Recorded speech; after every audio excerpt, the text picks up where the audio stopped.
Près du détroit stratégique de Bab el-Mandeb qui sépare la péninsule arabique de l'Afrique et dernière étape avant le canal de Suez, le commerce mondial est en suspens ces derniers jours. CMA CGM, Hapag-Lloyd, Maersk et MCC, 4 des 5 plus importantes compagnies de transport de conteneurs, ont annoncé qu'ils n'emprunteraient plus ce chemin en cause les attaques à répétition des rebelles Houthis sur les navires ayant des intérêts israéliens en réponse à la guerre dans la bande de Gaza.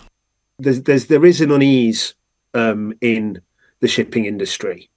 Il y a une tension qui règne actuellement dans le secteur du transport maritime en raison de ces attaques et de l'élargissement des cibles ces derniers jours. Cependant, je pense que nous avons constaté une résilience marquée par la poursuite du trafic maritime. La menace ne concerne pas toute la mer Rouge, mais plutôt une partie autour de Bab el-Mandeb, où les Houthis contrôlent la côte yéménite et peuvent ainsi opérer. La décision de suspendre le passage par cette zone est lourde de conséquences. D'après les experts, la mer Rouge est une autoroute de la mer reliant la Méditerranée à l'océan Indien et donc l'Europe à l'Asie. Environ 20 000 navires transitent chaque jour par le canal de Suez, porte d'entrée et de sortie des navires passant par la mer Rouge. Je serais très surpris si les activités des Houthis mettaient fin à la navigation marchande. Ce n'est tout simplement pas ainsi que fonctionne l'industrie du transport maritime.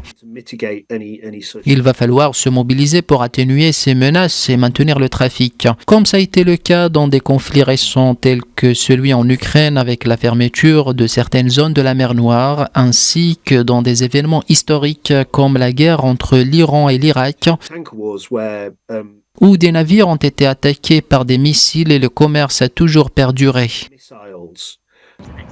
Une bonne partie du commerce devra donc être redirigée pour contourner le continent africain, une démarche qui durera plus longtemps et coûtera donc plus cher. Selon la direction du canal de Suez, plus de 2000 bateaux ont pu traverser le canal depuis le 19 novembre. Toutefois, si la crise en cours devait se prolonger, les conséquences seraient délétères pour le commerce maritime qui représente 90% du commerce mondial.